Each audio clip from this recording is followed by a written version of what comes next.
My grass is starting to grow in. It is growing in 100%. I mean, it is growing in very well. It's coming in real thick, and the grass is growing real fast. I mean, that grain drill did the trick. The grass is coming in. Yesterday, I did get a hold of the man that I am purchasing these Black Angus animals from. Our schedules just kind of happened to line up. He told me that he had something going on this week, so he wouldn't be able to get me these animals this week, which is perfect for me because I need them early next week anyway. So our schedules just lined up, so he said it's good to go. I can pick up the animals early next week, or I can get the animals early next week. So I am bringing in these 50 Black Angus heifers. That's one of the big things that I was able to do this year, was that I made so much money that even just right now, with just the money that I have in my account and the loan that the bank gave me, I am able to upgrade all of my animals to 100% Black Angus. I've been able to purchase 17 tons of corn. I was able to purchase about 10 tons of hay. The hay that I have left over, the soybean hay, it went entirely into feeding these animals, so it's not something that I'm really budgeting into my next set of animals. But the corn that I have is going to be left over, and I still will have it left over to be fed to my next lot of animals. So the money that I made from these animals, okay, so if I did not invest my earnings, right, if I just sat on the money, so if I just took the money that I made on these animals and I sat on it, I would have had about $35,000 left over. I would have just been sitting on about $35,000 cash. But if I take a loan for $28,000 from the bank and then I reinvest my earnings, I can actually I can do all these things, and I still have about $20,000 left over because the bank gave me a loan for $28,000. So this year I will be increasing my herd size from about 40 to 50, and I will be going 100% Black Angus. So I am going to the very top of the market. Even when I go to the very top of the market and I upgrade everything practically to their maximum potential, I still have about $20,000. But that's what happens when, you know, I know that it's like when I get to a point. This is one thing that I've seen recently, because, you know, up until about 6 months ago, I was making about $3,000 a month, and I was bringing home about $2,500 a month. And over the last about 3 months, I've raised my income to about $12,000 a month. So I'm making about $12,000 a month. And one thing that I realized about making money like this is that, you know, to a certain extent, anything that I want to buy, I can buy it. Like if I want to buy 100% Black Angus animals, I can do that, right? Like if I want to buy 100% Black Angus animals, I can do that. If I want to put away 20 tons of grain, if I want to go and purchase 20 tons of grain, I can do that. If I want to go and purchase 25 tons of hay, I can do that. I mean, that's one of the big things that I've realized that's happened with this level of income, is that if I want to buy it, I can go ahead and buy it. Because last year, if I was going to buy things, it would be like, man, I need to save up money. You know, I need to save up, if my business, I had to purchase everything on credit. And if I wasn't able to afford it on credit, it put me in a real bind. But as of right, well, I've figured things out too. Like I've realized that I can turn my credit into cash. I can turn it into cash if I just use an app. There are things that I figured out along the way. But you know, even if I that's one thing that I changed up this year, is that I turned all of my credit into cash. Even if I had to pay a 4% fee, I still did it. I just turned all my credit into cash because it makes my life easier. If I want to go and buy something, I can just write somebody a check. I mean, even if, you know, if I want to take $28,000 and I want to turn it into cash, it may cost me $1,500, so I may get $26,500 instead of $28,000. and I have to pay the bank back $280 a month. But it's easier to have, because no matter, under any circumstance, if I'm going to look to purchase things on credit, I'm going to have to pay a fee for it. Practically under any circumstance, I will have to do it. Like if I went to the sale barn and I purchased animals and I purchased them on credit, I'd have to pay a fee. If I used credit anywhere, I would have to pay a fee. So I just paid the fee up front. I just went ahead and I paid the fee, and I turned all of my credit into cash. And I'm able to now, if I need to, whatever I want to buy, I can just write a check for it, right? I can just write a check for it if I felt like it. And so that makes my life a whole lot easier, because if somebody does not take credit, I can just write them a check, right? So I just went ahead and I paid the fee, and I just turned all of my credit into cash. And so here in about a week, I'm actually thinking that I'm gonna sell Slowpoke. He actually turned out to be kind of okay. I figure I probably get just over $1,000 on him. I know that he's kind of a janky looking thing, but I still probably get over $1,000 on him, and I'll probably just sell him. I know that that's kind of unfortunate, and I think that I know that it's kind of every cattleman, we're gonna kind of say the same thing. We don't exactly enjoy the fact that practically all of our animals are going to die, right? I mean, all of these, I know that that's kind of a harsh reality, but and cattlemen in general just do not like that is what happens to these animals. But I mean, people got to eat, right? The food doesn't just appear out of thin air. I mean, if we could grow food with fairy dust and good intentions, we would do it, right? We wouldn't be out here herbiciding fields and plowing fields up and ripping trees out of ground. If we could avoid doing it, nobody would. I mean, almost nobody would do it, right? A very small portion of the human population would enjoy doing that stuff. And farmers in mass, we wouldn't go around doing that stuff unless it was an absolute necessity, right? I mean, the only reason that I go through a field and I herbicide it, or I plow it up, or I do any of that stuff, is because it's a necessity. If I don't do it that way, nothing will grow. If I don't fertilize the field, it's like if you go around and you watch these happy-go-lucky feel-good videos on YouTube about people, they're like, oh my God, I grew this plant and it magically made my soil better, and oh my God, now my plants are doing so good, and their plants look kind of pathetic. I mean, their plants just do not look good. I guess Princess is a little agitated. Hey, get off me. Princess is a little agitated this morning. Whack him on the head. Leave me alone. But their plants look pathetic. And I mean, and if you took a good look at the biomass accumulation, the density of the plant material, if you actually took a good hard look at that plant material, it is not good. And I mean, I know that may sound like a horrible thing that I'm saying, and a lot of people think, oh my God, he's saying that the cover crops that I'm growing aren't going to magically make my soil better, and all this, and it's not. I mean, to a large degree, adding organic material to your soil will improve certain things about your soil, but it will not add minerals it will not create minerals from nothing. I mean, that's not how the world works. If you want to put minerals in your soil, you have to put minerals in your soil. Growing cover crops are not, some people do naturally have a fertile soil, and their soil may be able to produce a certain amount of biomass, but that field, it will not. I mean, it is kind of a I mean, you're gonna have to fertilize that field, like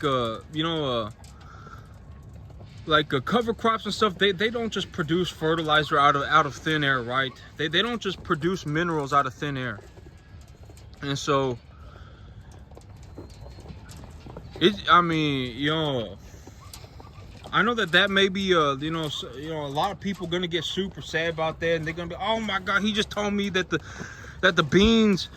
these beans that I'm growing, these legumes that I'm growing aren't producing some magical fertilizer for the soil, and this sorghum Sudan grass, the exudate from the sorghum Sudan grass, isn't causing my soil to have more minerals. And it's not, okay? It's just not. If you want to add nitrogen to the soil, the only way to really do it is either through rainfall, lightning, because lightning will, the heat from lightning will fuse nitrates to the rainwater, and so it will cause it to happen. And stuff like legumes, like alfalfa and beans and stuff like that, the only way for that bacteria, if you grow a bean crop next to a crop and you think that it's going to add nitrogen to your soil, you're wrong. Because the only way for the bean crop to add nitrogen to your soil is if the beans if the plant material is killed and the roots rot. The roots have to decompose. Because if you ever pull like a legume plant out of the ground and you look at its roots, there will be little nodules like tumors growing out of the roots, and those root tumors are the colonies of bacteria that have attached itself to the roots of that plant, and those nodules have to decompose for the nitrogen to release into the soil. And so, growing a legume crop with your grass is not going to magically produce nitrogen fertilizer for your grass. It's not going to happen. And even at that point, the legume plant is only producing nitrogen. It's not producing phosphorus. It's not producing potassium. It's not producing calcium. It's not producing sulfur. It's not producing selenium, copper, manganese, magnesium. It's not producing any of that stuff. It's only producing nitrogen. And it's also, storing carbon. But there are things that need to be done. Gotta fertilize. 99% of the soils in the world, probably gotta be fertilized. And a lot of, there's a lot of things that need to happen. If you got a field full of brush and you plant grass on it, your grass probably not really gonna grow, and you can't really run cattle on it, because if you run cattle on it, well, they're gonna cut their mouth open and all sorts of stuff, and then you're gonna need a lot of land. There's a lot that goes on to it. It's not just like this. Farming isn't like this. This happy-go-lucky, everybody feel good and everything. I think Princess is real upset because she wants to go outside, but she keeps hitting my leg, and she's this huge little thing. But but there's a lot of stuff that goes on to it. And so, but tomorrow, or not tomorrow, next week, you see these black Angus heifers calves? They're the good looking calves, right? These are gonna be the animals that I bring in next week. And these animals right here, I'll probably make good money on them. But as of right now, as of today, I already have the money put away to purchase all of the animals that I need, and I also have enough money put away to purchase all of the hay that I need. I can purchase another load of hay. I got these. I got all my black Angus. I've upgraded all of my animals. So the animals that I've sold this year, I've made enough money on them to upgrade all of my animals. I've made enough money on them to increase my herd size by 20%. I've also increased the size of the animals that I'm purchasing by 50%. And so last year, when I was running my farm last year, I used to buy animals at 2.5 weight, at 250 pounds from the sale barn. And this year I'll be purchasing them at 330. So I've increased the weight of the animal by 50%. I've increased my herd size by 20%. I've put away 20 tons of grain in storage. I've purchased 20 tons or 10 tons of hay, and I still have about $20,000 left over. That's how much money I've made this year. I know that it's baffling. Like when I talk about these things, and it's like, but that's what happens. Like, if you make $12,000 a month, that's what happens. And especially if you make it, that's the thing, right? Is like me, to a large degree, I can buy whatever I want, right? To a large degree, as long as it's not like, man, I'm gonna go and buy myself a $5 million home and I'm not gonna, or I'm gonna go and buy myself a Lamborghini, as long as, and I'm gonna buy myself some like some clothes that I can go and pose on Instagram with, you know what I'm saying, like stuff like that. You know, I can't buy that stuff, but if I want to buy all black Angus animals, I can buy myself all black Angus animals. If I want to buy you know, if I want to buy 20 tons of grain, I can buy 20 tons of grain. You know, if I want to buy myself an F350, I could probably even go and buy myself an F350. You know, and stuff like, you know, the large, you know, it depends. I'm not gonna say you can buy everything, you know, making $12,000 a month, but like one thing that I've realized about making $12,000 a month is that it really opens up a lot of opportunity. You know, last year I didn't have enough money to put away you know, 10 tons. I thought about this, but I could even put away 20 tons of hay right now, and it wouldn't even make that, you know, I'd probably still have enough money. You know, I could probably put away 20 tons of hay. I could probably put away 20 tons of corn. I've already got 14 tons of corn sitting in storage. You know, I've increased my herd size by 25%. I've upgraded my animals to 100% black Angus. I've increased the size of the animal that I'm bringing in by 50%. I mean, but that's what happened. That's one of the, you know, like if I'm going to invest the capital that I've made, that's what it turns into. Because if I don't invest capital like that, what happens is that I just end up sitting on a whole bunch of cash. And if I end up sitting on a whole bunch of cash, that cash, you know, like if I have $35,000 right now, if I wake up in 10 years, it's still going to be $35,000. But if I invest that $35,000 and I invest that $35,000 in a way that makes the money grow, right? Because these cattle, they will grow. And a black Angus animal in America, the black Angus animal is the top commercial, is like the commercial beef breed. And so there will always be a demand, probably for my whole life, for the black Angus animal.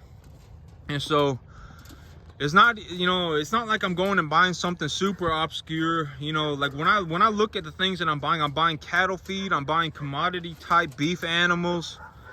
These are things that I can sell and that retain their value and that grow their value over time, as long as I do my part and take care of them. But yesterday I did put a corn stalk bale out here for them. And the corn stalk bale, I put it out here for them because I figured that these corn stalk bales, it's like having a salad at a buffet, right?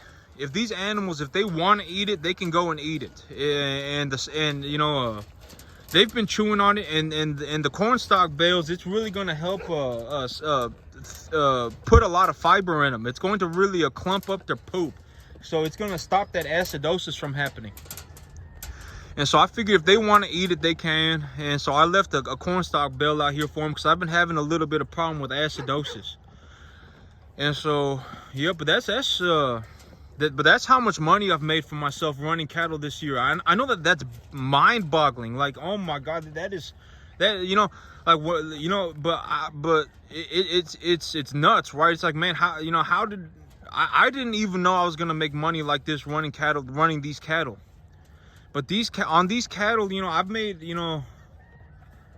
I've made such a drastic amount of money. Last year when I was running my cattle, I remember I had taken, there were a lot of things that happened throughout the year. You know, I had taken a loan for $20,000. I had spent $12,500 of that 20 grand that I had taken a loan for. I was sitting there paying about $125 a month for that $12,500 loan. My cattle business was not going very well. I was bringing home $2,500 a month.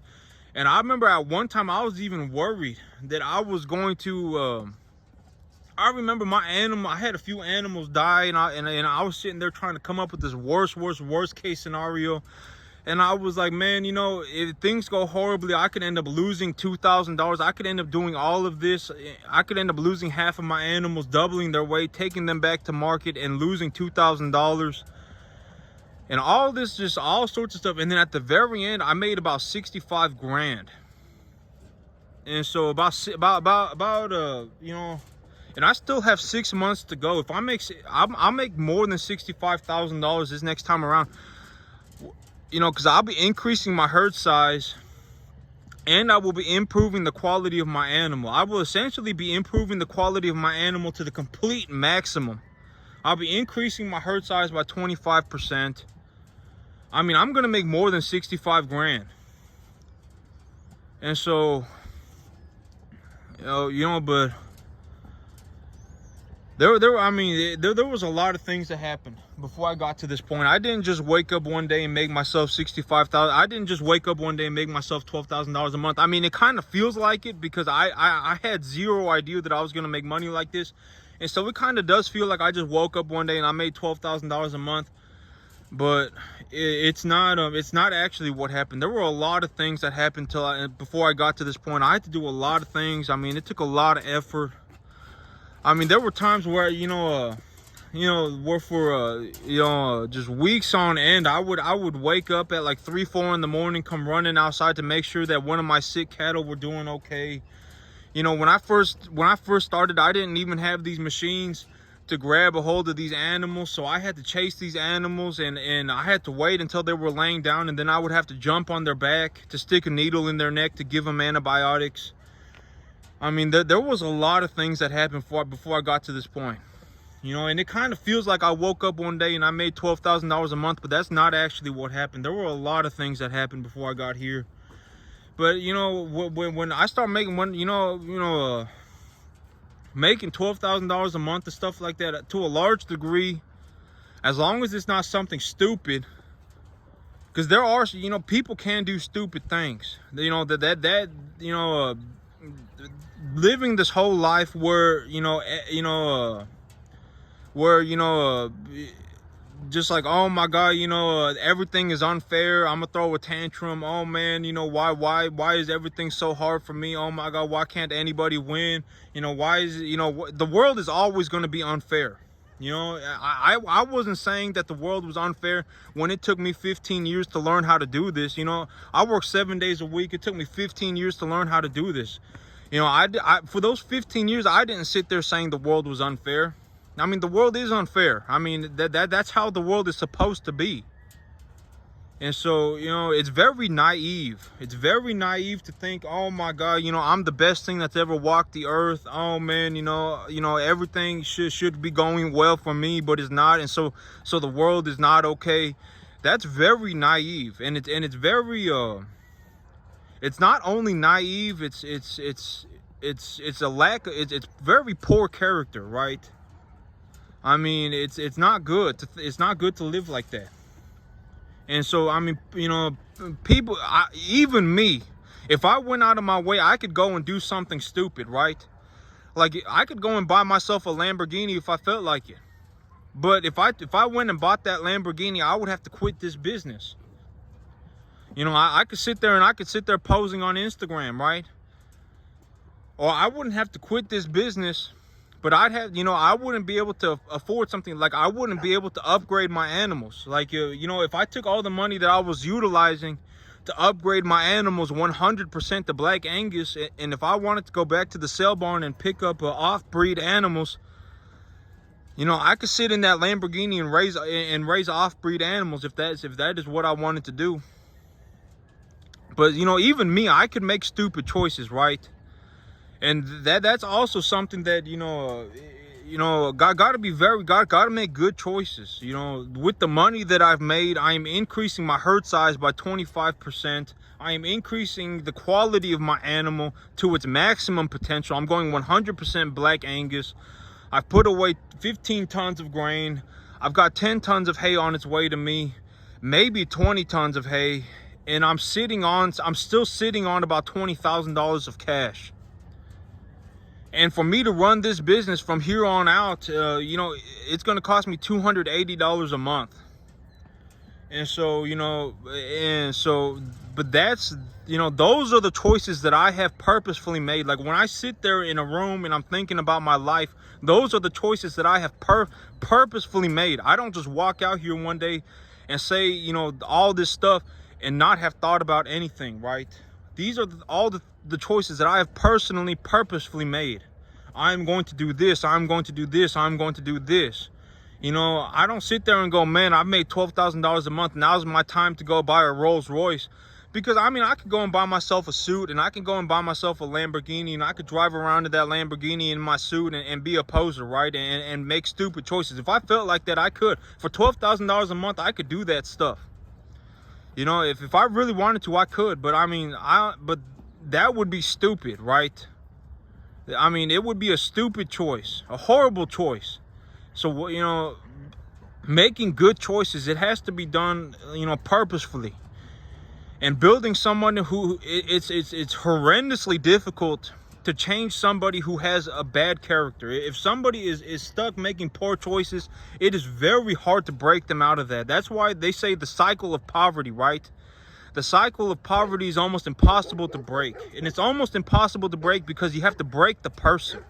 And breaking the person is the hardest part. Breaking them out of their perpetual decision-making choices is very, very hard. It's almost impossible.